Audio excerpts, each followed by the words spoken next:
এই দেখো পানি, বাড়িঘর সব একটু ডুবে শেষ, যে অবস্থা আল্লাহ। মানুষজন কত কষ্ট আছে আল্লাহ ভালো জানে। অনেক কষ্টে আছেন না আপনারা?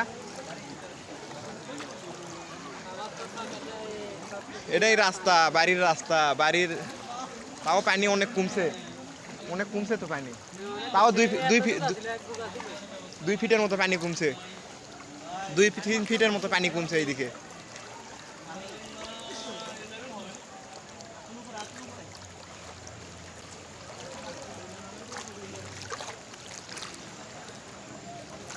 পানি, প্রচুর পানি। কোনো সমস্যা তো নাই না, যাওয়া যাবে।